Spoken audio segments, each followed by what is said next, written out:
You're watching Leafs Morning Take with host Nick Alberga and former NHLer Jay Rosehill. The show starts now. Well, my friends, buckle up. It is finally here, the first ever holiday edition of Leafs Morning Take. Nick Alberga and Jay Rosehill. And Rosie, if they only knew the leaps and bounds, the troubles we went through to make this happen, I mean, my goodness.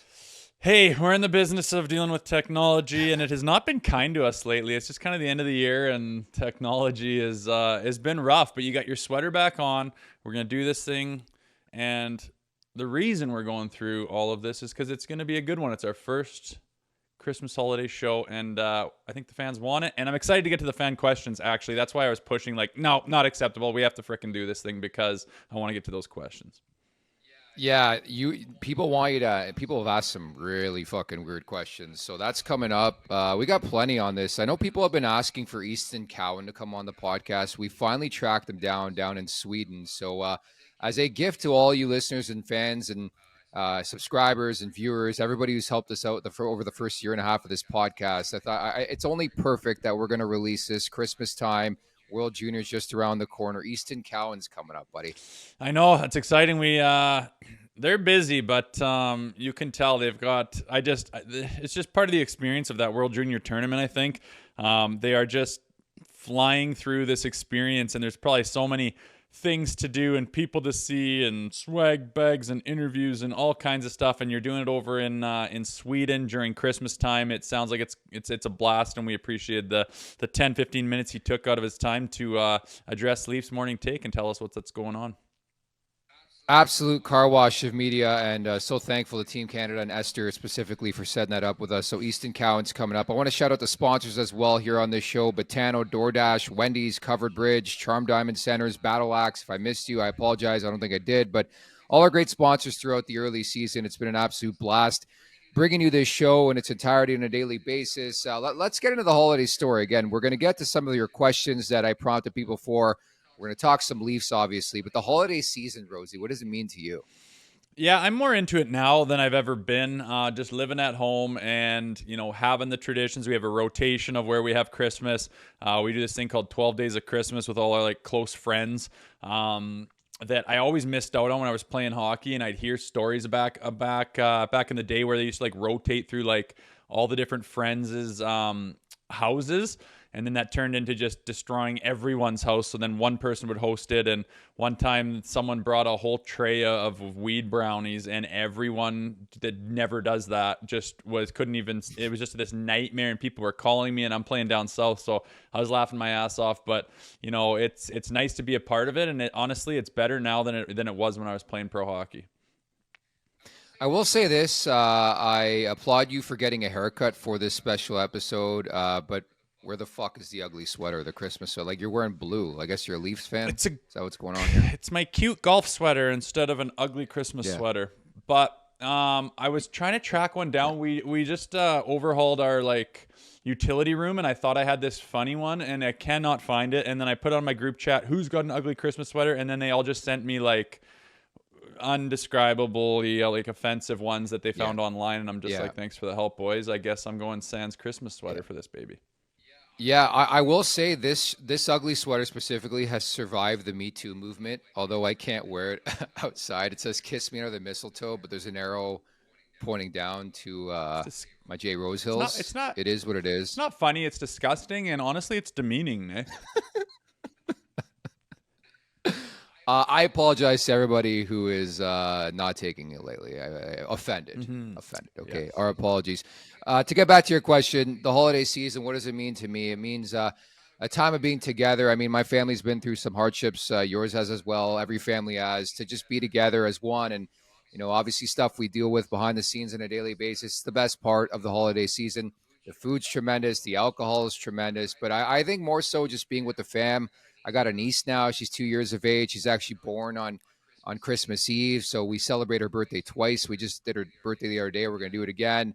That type of thing. I think it's all about family, but I do recall my childhood, the excitement of getting set and ready for Christmas is unbelievable. And I think it's all about the kids now, right? You have kids. Oh, it's phenomenal. I mean, that magic of Christmas and coming out to Santa and something about just that build up to that Christmas morning, man. I mean, I didn't get spoiled with a million presents and all that stuff. Sure, we still probably got spoiled for sure, but it wasn't just that. It was just this magical, like, creeping out in the morning. And now I get to do that with my kids, and it is an absolute blast. And I'm realizing that it's like fleeting. Like, my 10-year-old's kind of hanging on, and it's like, man, I got a 7-year-old still. So just every minute of that type of thing is pretty awesome. And like I said, now that I got my roots down and I live at home, it's awesome. I'm savoring it.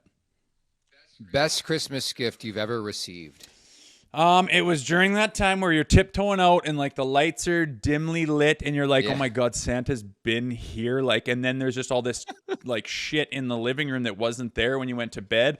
And front and center was 2 GT snow racers for me and my brother. And sister wasn't probably quite old enough to ride them, but like, you know, that was the thing at that age. No one didn't have a GT snow racer, it seemed like. And, you know, the Brett Hall poster came with some of them and all that. So that just stands out to me as just one of the best Christmases. And I think it was because it did not take us long to go outside and tie ropes to them and go behind the skidoos. And then we had battles on the 2 GTs while the driver's driving off a gravel pit cliff and Lord knows what. But I'm surprised how long those babies lasted, because we put them through hell and they stood the test of time. Man, I was laughing the other day because I was at my parents, and obviously my niece was there, and she's like 2, and obviously she doesn't really know what's going on, but like I guess my parents just gave up. Like, the gifts are already under the tree. It's like Santa Claus already came. I guess the kid's too early to realize that. Maybe when she gets older, you wait. Santa does come, by the way. Santa does come. We know we have a lot of kids who listen to this podcast, although I don't know if they appreciate the swearing. But it's a small window of time with those kids where the magic is the realest, right? With everything. And I'm realizing that, like I said, when they're very, very young, they don't understand. And maybe there's points in time when they're older, they think they grow out of it. But that magical stuff that you get back kind of when you're a parent is it's not as big of a window as I thought. And I'm realizing that. So parents out there, savor it, because there's only a few real good years there. I was laughing because I was on Sportsnet Radio a couple of years ago, and I pretty much was talking about Santa Claus. And then you got to be careful, right? I mean, there could be some kids. Well, you're a young dumb kid with no kids, so I'm not surprised I see you slipping up in that department. But hey, there's time for you, man. You'll get used to it, and you just got to watch your P's and Q's around the kids, baby. I'm going to leave extra cookies for Santa this year. As for best Christmas gift, it's pretty simple in my world. It's hockey related. I remember way back when, obviously, I played hockey, just minor hockey. I still play beer leagues, as I always bring up on the podcast. And the one gift that always sticks out for me is my first ever one piece that my brother Angelo got me. Yeah. It was actually from Patrick O'Sullivan in junior hockey. He played for Mississauga Ice Dogs back in the day. And I guess one of my brother's friends had a connect to the team. And yeah, I ended up under my tree. I opened it, and I was floored. I couldn't believe it. I got my first ever Grip Synergy one piece. This thing was amazing. Was it the yellow one? I told the story on the podcast. No, it was the red one. Oh, shit. That's later grippy. The bubble grip, I think. Yeah. I think it was called a bubble grip, something like that. But it was tremendous, and I'll always remember how it broke. I was at Fanshawe College playing floor hockey, and ball hockey gets intense, even in intramurals in college, and some fucking asshole stepped on my twig, and he snapped my blade. Dude, that's like the classic beer league line brawl causer is breaking a guy's one piece, right? They're $300+ These guys are out there on their own. Paying for this stuff, and then snapping a guy's twig just causes absolute melees. I've seen them. It's hilarious, and rightfully so. It makes me chuckle at how I used to just grab one off the rack and just splinter it into a million pieces and just grab another one. We were so spoiled, but I can understand how that would fire a guy up. And those sin bombs, man, like I'm hearing someone talk about like his kid wants a Synergy and like vapor skates. I'm like, dude, that's like literally what I wanted and never got, but like that original silver Synergy that changed the hockey world forever, and we're seeing it still to this day what those sticks do. That changed everything. I was never able to get that silver Synergy, but in college was the first time I got to have my own one piece, and it was that yellow grip Synergy, and it's so sick that the Sin Bomb is back with the kids. I love that name, and I love how they go throwback. I didn't realize I was back, man. We had the best sticks back in the day, but yeah, that was ball hockey. I was the idiot for using like a really nice stick playing ball hockey, but it had its years past it, and I got a lot of goals out of it, so I was happy. But yeah, I was pissed. Should mention as well, we made it through like 15 minutes. I haven't mentioned at the Leafs Nation 401, where you could subscribe on YouTube. That's a staple of this show by now, as you know. Leafs Morning Take, wherever you find your podcasts, as well as Rosie sneezes or coughs or something there. Tis the season. It is what it is. Showtime. Yeah, it is a season for allergies. Why don't we get into some Leafs conversation, Rosie? You want to do that? I guess. I mean, we do that every day. It's supposed to be a holiday show, but yeah, let's talk about whether Samsonov's playing or not. No, we don't care about that. Just your general feel at the holiday break of this Maple Leafs team. How you feel and how many shots do you need to get over this team over the first 31 games or so? Not many, man. I mean, it's weird, okay. Man. They're very Leafy in the fact that they have this mind-numbing frustration a lot of the time, and in ways that just boggle your mind. And then you look at their numbers and you look at what Austin Matthews is doing. You see their record and where they're sitting in the standings, and you're like, well, geez, it's okay. This is actually, they're fine. Like, why? I can't be that guy that's mad at this. But honestly, it just goes to show you, like, without, like, say, those overtime losses, and without, like, those losses to Columbus going down 5-0, like, just say you shore that up, and I'm like the guy saying, imagine we never lost, we'd be looking really good. I'm not saying that, but, like, these little close calls and these little weird things that, like, really good teams may not really do. It seems like it's kind of specialized for the Maple Leafs, but you clean some of that up and all of a sudden they're just like world beaters, dude. So my assessment at this point in time is that the potential is there. They show it all the time. They're clearly a really good team, but as we've been beaten on the drum for years now, they're not suited for the playoffs. So this is not impressing me as much as the numbers may say. But I believe True Living's going to take care of that, and those things that don't really work in the playoffs for them are going to be shored up. And then if you can fill the holes in that Swiss cheese, good Lord, the rest is ready to rock, particularly Austin Matthews these days. The Jekyll and Hyde Toronto Maple Leafs for sure. Matthews has had an insane start. Willie Nylander contract here. Willie Nylander, like if you want to talk about team MVPs, I think it has to be Nylander. I know Matthews has been thrown out there. He's had an electric start, but I think pound for pound from day one, from game one, Willie's been the biggest story for me. Has he for you? Yeah, I mean, especially early on, and it's kind of transitioning to Matthews right now, which is fine. I really don't care, man. You've got tons of firepower who, if they spread it all around perfectly even, or if one guy takes off, I don't care. The point is, one of them's on the ice finishing the puck, getting a point on the board, and getting, us a lead in a game and winning 2 points. I don't really care how it's done. I know they're all very good, and I know they're all very capable of going on 12-game point streaks and on pace for 74 goals. And it's like, yeah, damn right. And that is our bread and butter. So I like it. I appreciate it, and I expect it. And, it just has to happen in the playoffs. And I want the playoff style of play and players to show themselves and be brought onto the roster as well, so that we can be a little bit more well-rounded. Who deserves Cole for Christmas on the Maple Leafs roster? On the Maples? It probably doesn't deserve Cole, but Tyler Bertuzzi to me, I'm just kind of like, man, was I excited to have you, and I just don't notice you much out there. Like, you see him in the other places he's played, and he's just like, he's the talk of the town, and he's always doing stuff, and then like skill shows up, and like all kinds of different levels of compete show up, and it's just like I don't I just expect him to be a much bigger presence on this roster than he's been so far. Taking time to get used to the market. Fuck, buddy, it's Christmas. It's just he hasn't been doing great lately, and the whole time really just kind of underwhelming. And I kind of expected more, but fingers crossed that he picks it up and does more than pull his weight around here.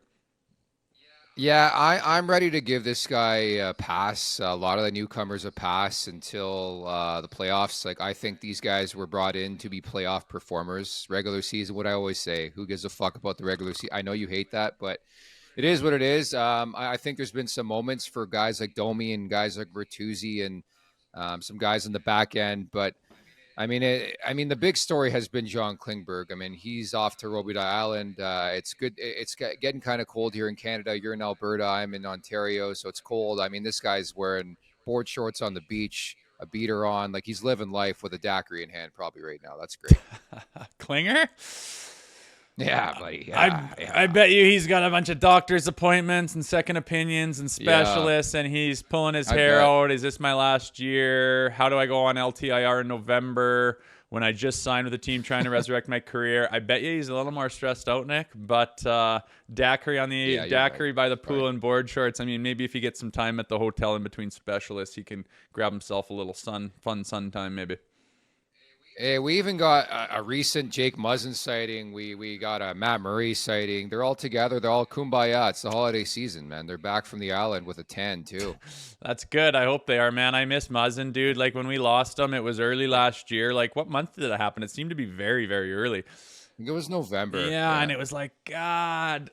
Like, I didn't even fully, like, appreciate how much we needed him at the time. We just started the podcast, and I'd always watched the Leafs, and my kid was falling in love with the Leafs, so we'd put the game on. But as far as following it the way you do when we do this Leafs Morning Take, it wasn't even close. And looking back, I'm like, Jesus, I didn't realize how devastating that was.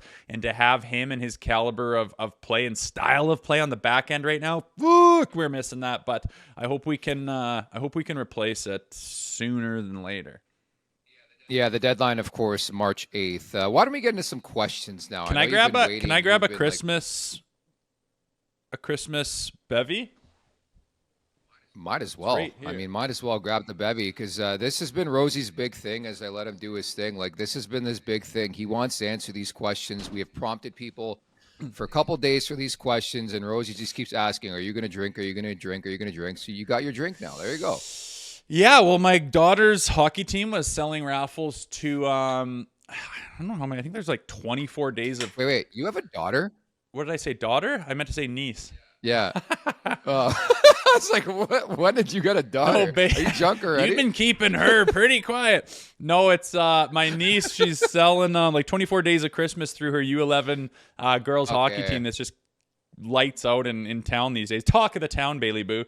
But 24 beers come, craft beers, and they're all local. So this is Death Wave Sea Change Brewing, made in Alberta. Doesn't really matter, but yeah, I mean, 'tis the season. We're doing a Christmas show. I'm going to break into my Christmas craft beer advent calendar is what it is. Okay, well, call us. We're always looking for sponsorship, and nice display there by Rosie to have his first sip. Ready for the first question? I think so. This is from Blaine.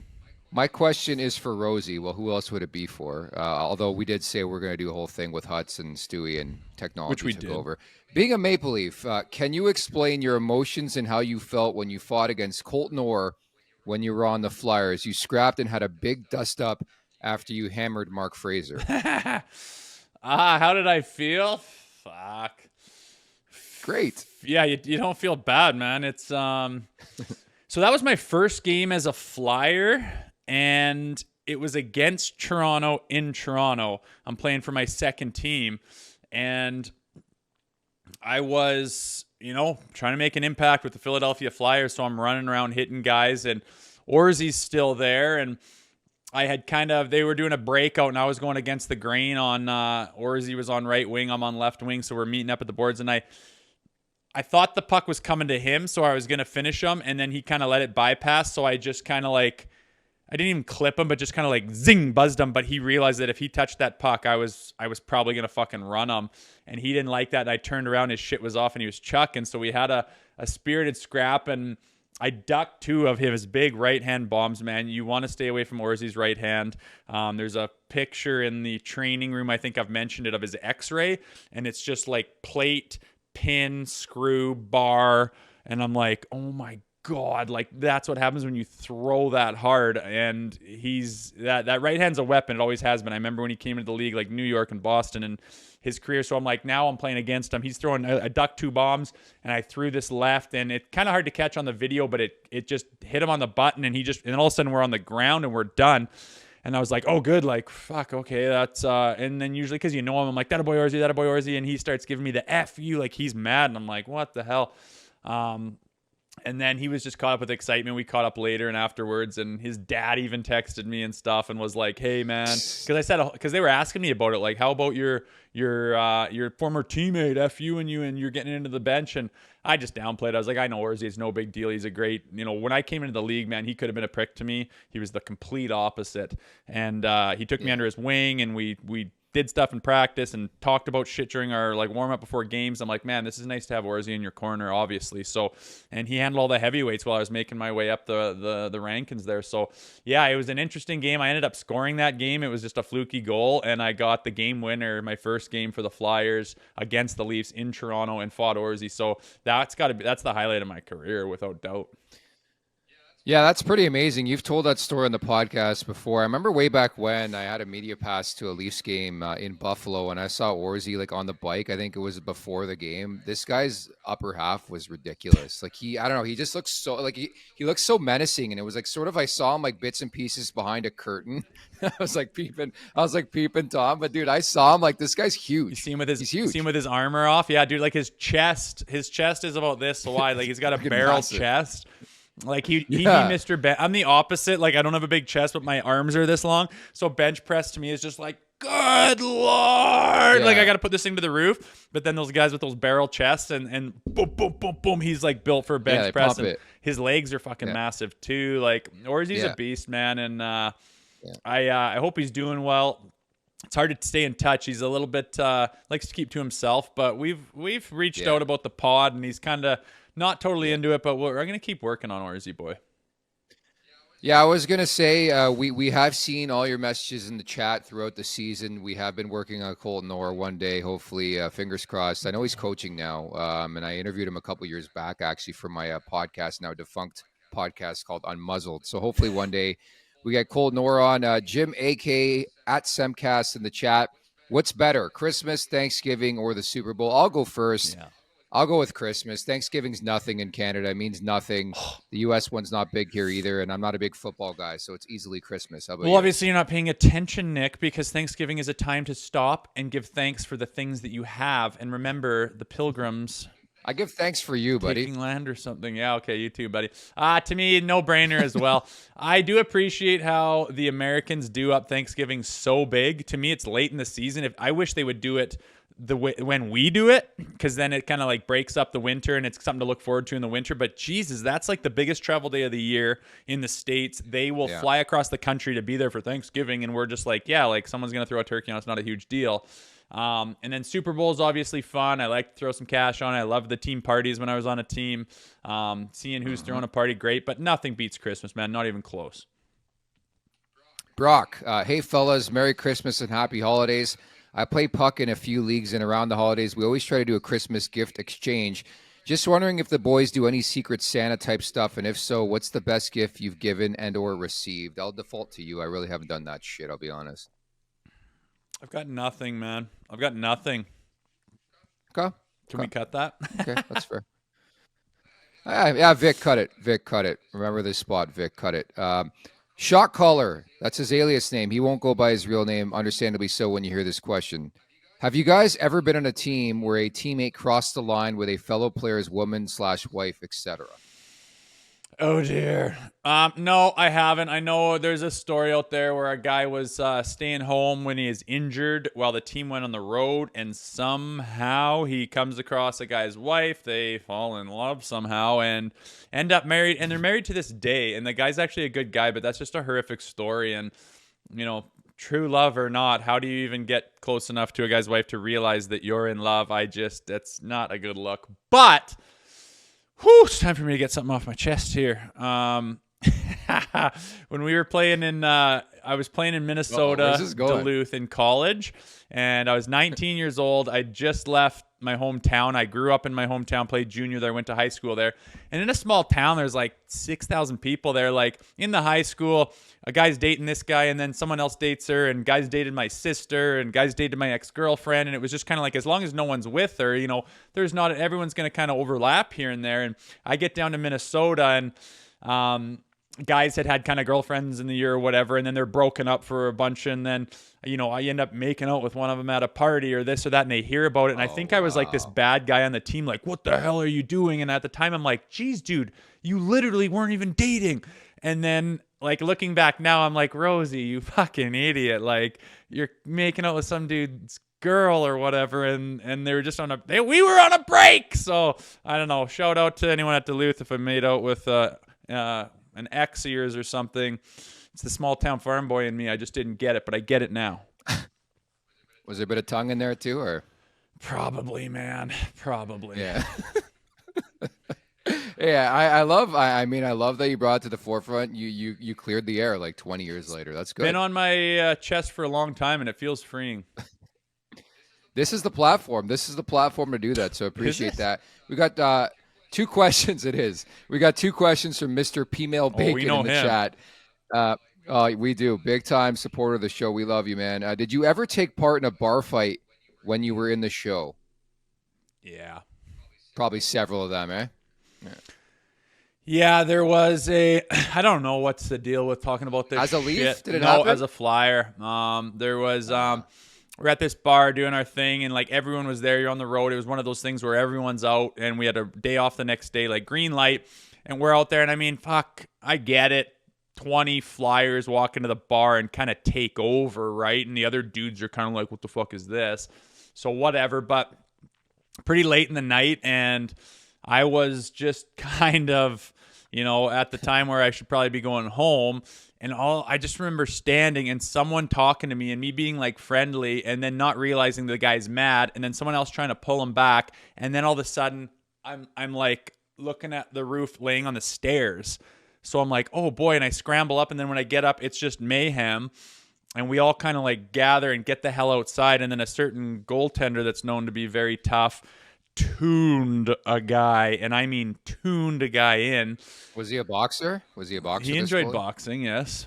He enjoyed fighting heavyweights in the show and other goaltenders, and rest in peace, he's no longer with us, but tuned this fucking guy up, Ray Emery did, and outside on the sidewalk. And then I remember like we all got the hell out of there kind of thing, like, you can't stick around being an idiot, but took care of business when it needed to happen. And I remember waking up in the hotel room and my pillows covered in blood because I had a nice little hole in the back of my head from, I guess you could call it getting, I don't think I got KO'd, but I've never been KO'd in my life. I guess I don't have to knock on wood anymore, but he definitely just laid me off my feet. So yeah, that's not very pleasant. I stayed away from bar fights for good reason.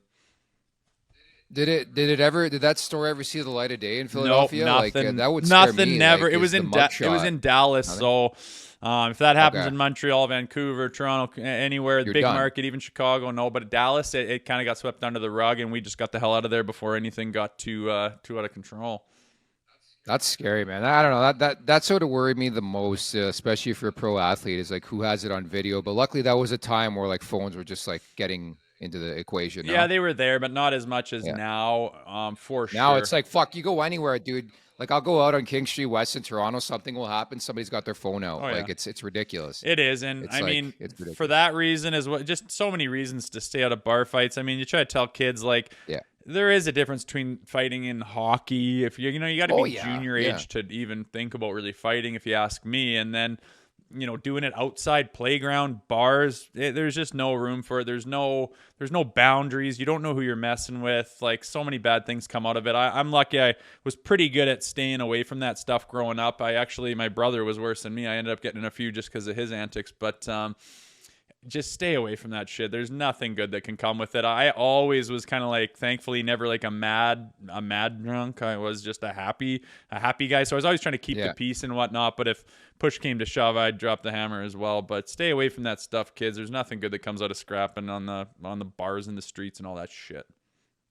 I can attest you're a happy drunk. I don't know if you recall this, but in Edmonton last year, I think it was, when did I come? In like March or whatever. We were at the bar and we ran into Devon Shore. Remember Devon Shore? Do you remember that? Oh. You don't know. We ran into Devon Shore at the bar, who played for the Oilers last year, but it was more so like his buddy's wife was like. Oh, I do remember that.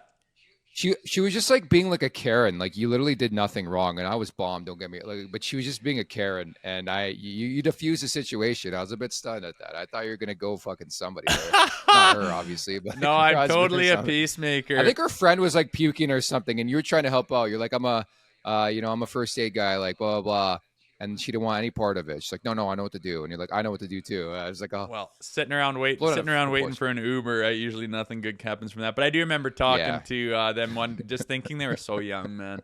Just thinking they're so young, but shit, we've all been there.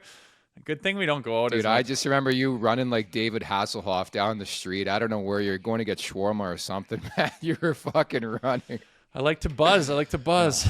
Yeah, you were buzzing, and we're looking forward to All-Star Weekend, by the way. We have some big plans for All-Star Weekend, so if you guys out there can join us, let us know, and we'll let you know of some details as we move forward to All-Star Weekend. Who were some of the inspirational figures in your lives, or in your life, because nobody inspired me to be a broadcaster, although maybe Bob Cole did, but who helped you get to the show? Obviously you go to your parents first and foremost. They're the ones bringing you to the rink every day, paying the money and putting in the time, and absolutely them for sure. Then my brother, I played, kind of followed him along because he's older than me. Played junior with him, and it was nice to have someone to kind of look up to and be older and kind of clear the path for you. And then I had a coach named Brett Cox. He coached me at the Olds Grizzlies, and he let me play my game. He said that, I was a bit out of control at that time, and a defenseman that would like chase his own dumps and stuff like that. And he said, I'd rather have to pull back on the reins than have to crack the whip. And I think that's the reason that I even got drafted, that I was able to play pro, and that I came into my own playing my own way, and not really trying to be something that I wasn't. So yeah, a lot of credit goes to him as well. And he got a lot of guys scholarship. He was working the phones and sending videos and trying to get you guys scholarships and help get me drafted and everything like that. So he was definitely there. And him and his brother and dad do like this trip every year where they go see MLB games or NHL games and all over the country. And he came down to Philly, and we got them some tickets, and then we were able to go out afterwards, and he's sitting at the same table with Claude Giroux, and G was kind enough to like bullshit him. And it just made, his dad was getting pretty old at the time, and made kind of their trip. It was pretty special to give back like that, but those coaches along the way are pretty special. Bubs 1981 writes in, who were some of the heavy metal guys in your locker room? Do the Leafs need some aggressive music to make that fucking room a killer? I don't know if music's going to do it for this team. In that team, fuck, I don't know. It's always the famous Scotty quote Hartnell? that when Dion Phaneuf got traded to our team, it was like all over the media. They still talk about it now.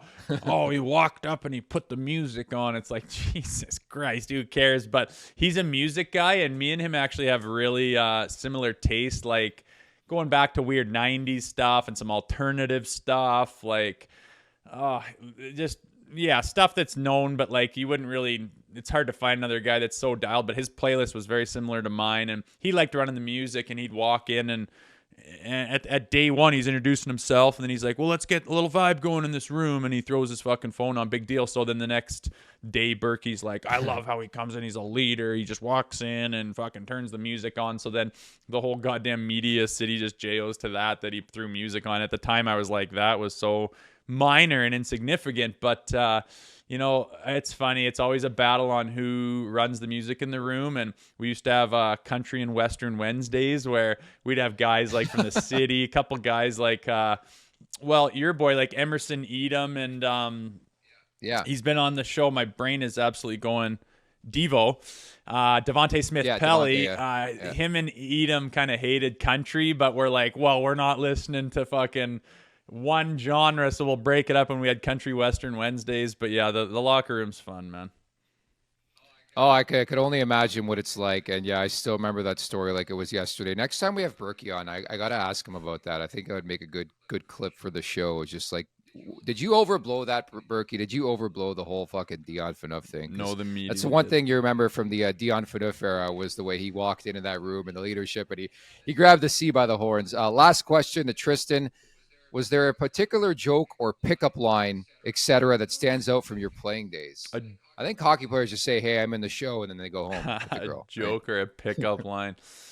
No, I was pretty locked down through most of my playing days or some Oh, early stuff. No, I didn't do pickup lines. Honestly, just if you make them laugh and you be yourself and you're not trying yeah. too hard. Anytime I was like trying. Because like if you're out on the prowl, it's so obviously you just reek like desperation. You're talking to every girl in the bar and blah blah blah, and you're just trying so Yeah. much to like meet some girl, and you're like out there to do that. It's so obvious, and it's probably a big turnoff to girls. But the problem is when I was not doing that, I was with someone and not looking for anyone. So I was just myself and being silly and not really paying attention to anyone. And then all of a sudden you get these girls coming and you're like, God damn it, get out of here. But bigger problems in the world than that, I guess.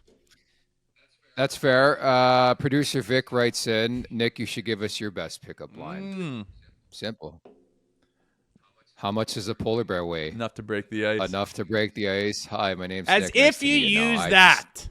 I don't fucking use that, dude. I don't use anything. I don't wheel, man. I'm just focusing on God these days. Our Lord and Savior, I've never known you to be religious. Yeah, me and Rosie have been out a couple times. We just hang out, have a couple drinks, and then call it a night, right? So, yeah, I guess that's what you want to call it. Vic says you need God. Vic tells me I need God. Well, he used to run with you. Apparently, you were there when he met his fiance. I hope you didn't say anything that you couldn't unsay, since she's going to be around for a while. No. It's again, everybody's got that theme. That link to me is like my favorite bar in Toronto, King Street West. Two Cats. I brought your brother, obviously, with us. Vicky met his fiance there. So full circle here on the show, Rosie. Sounds like that's the place to go to find love. If the record states that we've already got one nuptials in place, so you know what you're doing. Yeah. Maybe I'll find the love of my life at Two Cats one day. But Rosie, I think it's time to turn things over to the feature presentation, although I think you've been pretty damn good. But we had a chance to catch up with Easton Cowan. Why don't you tee that up for us and we'll throw to it. Yeah, Easton Cowan, young kid, made a lot of noise in training camp this year. Our first pick in June, and we talked to him about, the last 6 months being a whirlwind for him. He goes from first rounder to the Leafs to having a smashing camp where he made a lot of noise and a name for himself, and now he's at the World Junior Tournament. So as busy as they are, he was kind enough to let us catch up with them. Hope you enjoy the interview.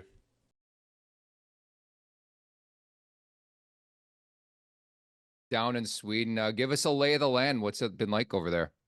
Yeah, it's unreal. My first time overseas, so great city. We're in here. We're in Malmo, Sweden right now, and tomorrow we'll end up in Gothenburg. So pretty excited to get down there, and a couple more exhibition games left. But like I said, unreal spot here, and nothing but great treatment.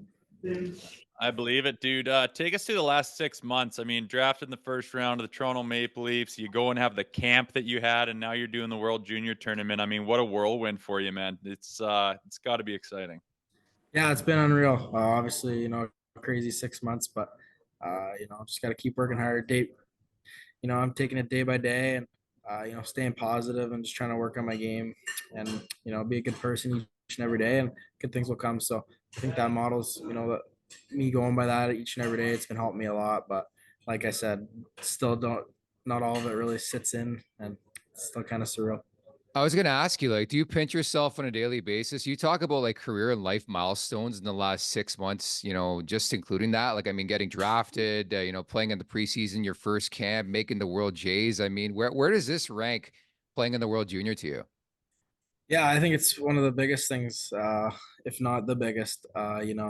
Every kid dreams to play for Team Canada, and to be doing it overseas is pretty cool. And obviously, everyone on this team just wants to win. Everyone in this tournament wants to win, so it's gonna be competitive, and I'm really looking forward to getting the tournament starting there on Boxing Day. But yeah, like I said, we're all pumped here, and we're ready to get started.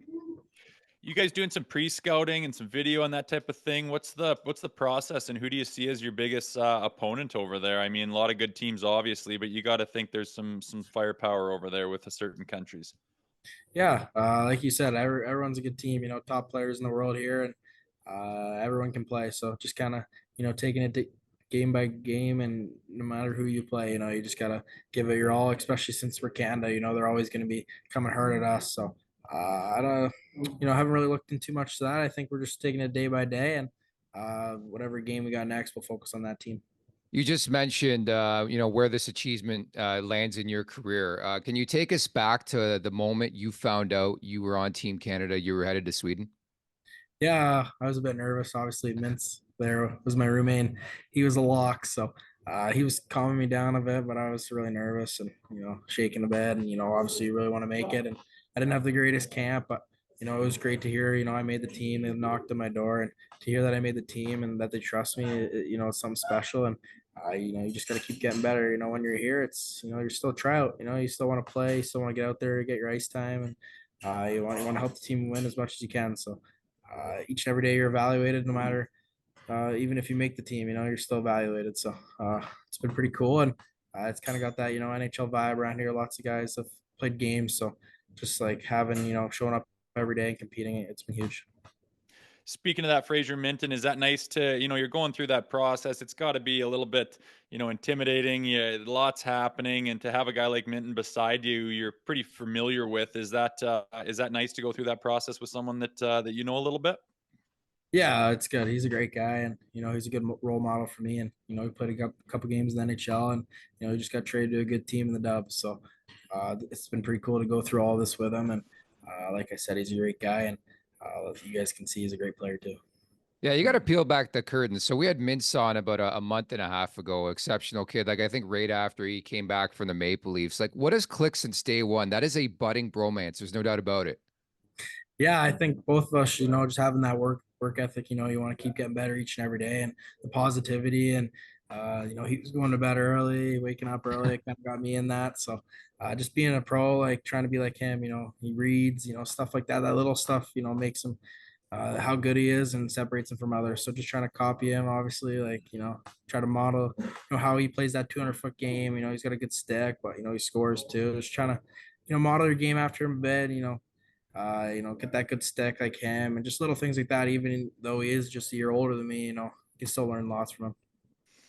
So being over there, what's the schedule like? Are you guys just full out, full schedule, or do you get a little bit of downtime? Imagine being in Sweden. There's some distractions out there for young fellers like yourself. I think just sticking to hockey and all that, and getting your meals dialed in, meetings and all that, and obviously we practice mid afternoon 2ish, but lots of meetings, power play, penalty kill, 5-on-5, and watching other teams, just trying to get better each and every day that the team has. So we get some free time at night. You get to walk around the city, walk down near the ocean with Minson, great cough there last night, so that was cool, and going to the mall, shopping a bit, and yeah, even getting to Gothenburg. I hear there's some good malls, and it's a great Christmas spot. And I'm a big Christmas guy, so I'm excited to get down there. Great to hear. And, I was fortunate enough to go to Funshaw College back in the day. So I know how big the London Knights are in the city of London. I'm not sure if you've ever been asked this question. Playing at Budweiser Gardens, do you think that benefits you in the long run, knowing that you're getting 10,000 a night in that building? Yeah, for sure. Obviously, Toronto's media is kind of crazy, so having Yes. that, London media, it's kind of like the, London's, the Toronto of the, OHL. So just having that, background there helps me a lot. And playing in front of 1,000 or 10,000 fans each and every night, it helps you. And then when you get into the preseason game, you're kind of used to how many fans there are, and coming here, the whole world's watching. So I think it helps you a lot, and you're really fortunate to play in London there. So you talked about Leafs camp. What was that experience like? Did you have like a pinch me moment where you're like, holy crap, that's Austin Matthews, that's John Tavares? Like, I mean, it had to happen, no? Yeah, it was unreal. Obviously, those are superstars, and but it's crazy. They're all great people, and they always make time to say hi to you, ask how it's going, and be there for you. So that was huge for me and Mintz too. We're young kids coming in there, and everyone talking to you. That helps out a lot. But yeah, the experience was crazy. I thought I was gonna be back for my home opener in London, and you miss 5 games, and everyone's texting you like, "Are you coming back? Are you coming back?" I'm like, "I'll be coming back. Don't you worry." But yeah, it was pretty crazy, but the moment playing those 4 games, that's huge. It's trying out for World Juniors there too. You get back to London, you're still trying out, and I feel like that was huge for me, especially with the camp that I had there in Oakville. It wasn't my best, but having that early start to my season, playing good hockey, I think that helped me a lot. Yeah, I look great in camp, man. Speaking of this tournament coming up, have you been able to talk to anyone who has a history of playing in the tournament? Some of those guys that, they're Hall of Famers that still talk fondly about the World Junior Tournament. Did you get to get any advice from some of those players from the past? Uh, no one's really talked to me about advice or any of that, but a couple, Marner and Tavares texted us good luck, have fun, represent your country. So just stuff like that goes a long way. And you're watching. Before I got on here, I was watching the Sweden versus USA pre-tournament game, and it starts to really hit home that you're going to play in this tournament. And all my buddies are texting me and family. They're getting ready to watch. So I'm pumped. Put on that jersey yesterday, and a small town here in almost Sweden. It starts to hit home, and you can't even think how much people will be watching Boxing Day. So we're all excited. We're already tight here as a team, but we're gonna keep getting tighter, keep getting those bonds, and we'll be a good team, I think. Man, as soon as I see that TSN graphic and then boop, boop, boop, boop, like, it's World Junior season, I'll leave you with this. My lasting memory of the World Jays was actually, I was in attendance for it, the Iberly goal back in the day. Is there a World Junior memory that sticks out for you, Easton? Yeah, I've always said this one. 2020 in Czech there. Obviously, Dale was coaching there, and Keel Thomas, pulled it back, his back and roofed it, made it 4-3. That was pretty cool. I remember watching that, and obviously he didn't play a ton and not a lot of points, but just those little factors on each team helps the team a lot. So everyone who's dressing, everyone who's out there, everyone who's in this organization, we all come together, and that's what it takes to win. So we're looking to do that. There's no doubt you're going to make us proud, man. Merry Christmas, happy holidays. Thank you so much for doing this. Enjoy it.